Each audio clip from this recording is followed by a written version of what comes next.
Bien, vamos a continuar con la historia de la iglesia. Este es un tema que todo cristiano necesita conocer. Hemos estado estudiando cómo nació la iglesia, cómo se fue desarrollando.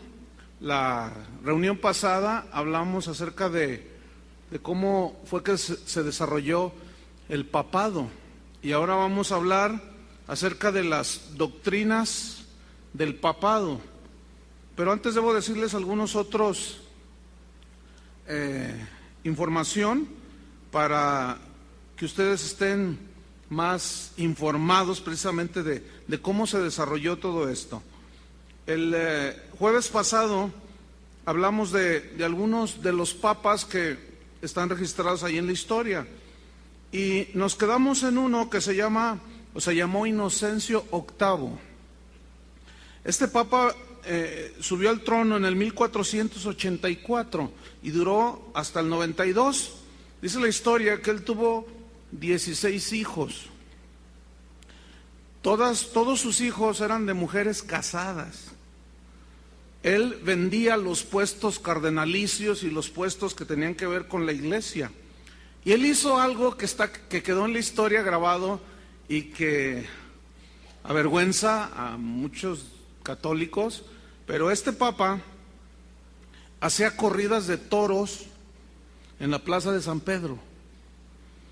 O sea que había algunos que no se medían, eran terribles. Hubo otro papa, Alejandro VI, en el 1492, que sucedió a Inocencio VIII, perdón. Este era corrupto para variar. Dice la historia que era un hombre avaro, depravado. Él compró con dinero el papado, pagó para que lo hicieran papa. Él tuvo muchos hijos, por doquier, dice la historia. Incluso dice que los presumía. A la gente le decía, mira, este es mi hijo, este es mi hijo, este también. Y cuando aún eran chiquillos, los hacía cardenales. Pero él rebasó a muchos, porque a cualquiera que osara hablar mal de él, qué bueno que ya no está. Bueno, no estoy hablando mal, yo nomás estoy repitiendo la historia, pero asesinaba a sus críticos. Dice la historia que los mataba, los asesinaba. Y él tuvo, entre otras cosas, fue amante de la hermana que iba a ser el siguiente papa. O sea que todo quedaba entre familia, ¿no? Como se suele decir. Vamos a ver entonces algunas de las doctrinas del papado. Por ejemplo, en el año 394 fue cuando se instituyó el sacrificio de la misa. La misa es un sacrificio en el cual, cuando el sacerdote ofrece el pan y el vino, se está sacrificando de nuevo a Jesucristo. Por eso se llama el sacrificio de la misa. Pero ¿qué dice la Biblia? Por ejemplo, en Hebreos, en el capítulo 7, en el versículo 26, yo quiero que vaya conmigo, en Hebreos 7, 26, vamos a ver qué tan bíblico era este asunto. Hebreos 7, 26, déjeme leerle. Dice, porque tal sumo sacerdote nos convenía, hablando de Jesús, santo, inocente, sin mancha, apartado de los pecadores y hecho más sublime que los cielos, que no tiene necesidad cada día, como aquellos sumos sacerdotes, de ofrecer primeramente sacrificios por sus propios pecados y luego por los del pueblo, porque esto lo hizo, ¿cuántas veces? Una vez para siempre, ofreciéndose a sí mismo. Bien, eso dice la Biblia y eso hicieron los papas.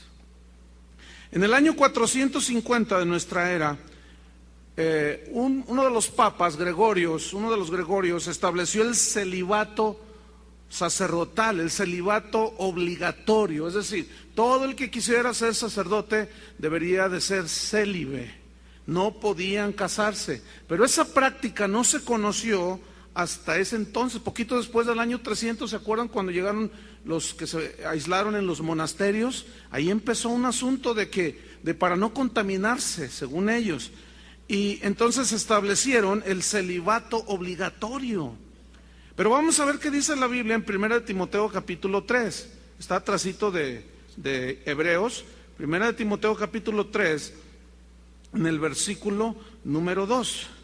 Pero, dice, pero es necesario que el obispo, el que sirve a Dios, sea irreprensible, marido de una sola mujer. Es decir, nunca en las Escrituras se ve la enseñanza de que los que sirven a Dios deberían de permanecer célibes.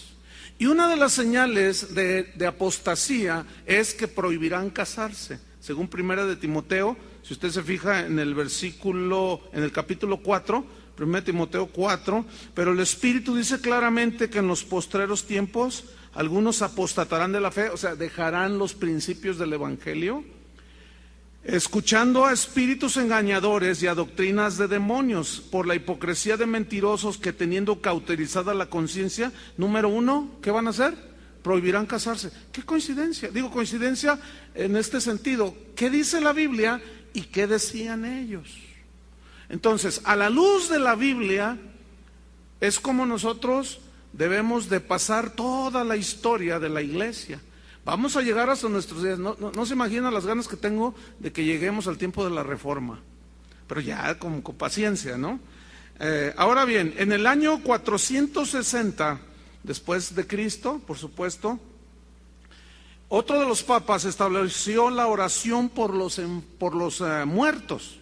Es decir, que se podía orar a favor de los muertos. Esto llevaba detrás de esta oración por los enfermos, el deseo de sacar dinero. Obviamente había que pedir por los muertos que habían muerto en sus pecados, y por medio de oraciones que la gente pagaba, ellos podían salir de algo que alguien dijo que era un invento recaudatorio, el purgatorio.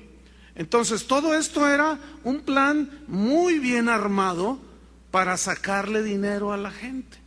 Esa actitud sigue hasta el día de hoy y se ha colado en el cristianismo de la Biblia o en los cristianos bíblicos.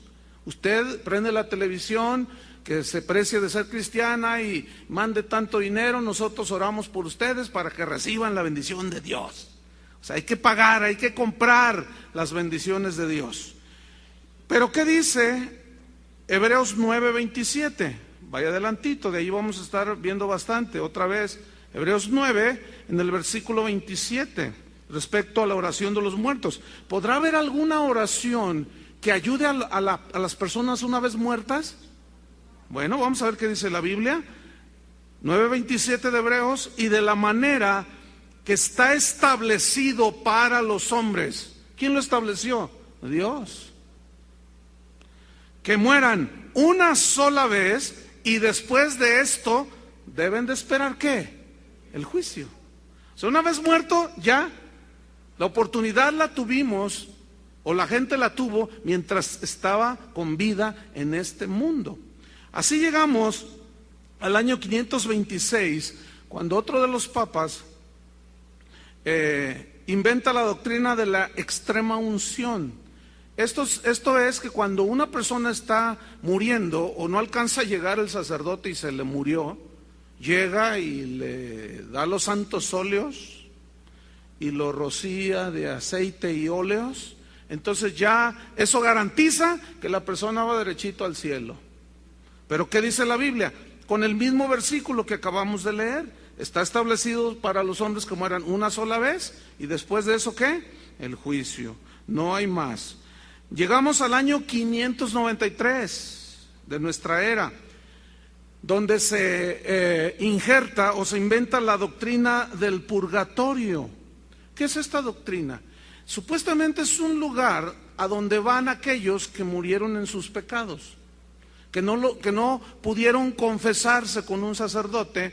Entonces cuando mueren van directo al purgatorio. Es un lugar donde se expían los últimos pecados, los que les quedaron por allí, pero allí pueden estar cientos de años. Pero uno de los papas, muy listo por cierto, dijo que había que hacerles unos actos religiosos que se llamaron misas gregorianas, pero obviamente con un cómodo pago. ¿Por qué siempre tiene que la gente pagar ¿Por qué siempre los abusivos en cualquier iglesia hay de esa gente, sí o no? Entre nosotros los tenemos, no nada más con los católicos, porque ese espíritu no viene de Dios. Ese espíritu está infiltrado en todas las religiones y en todas las expresiones del cristianismo.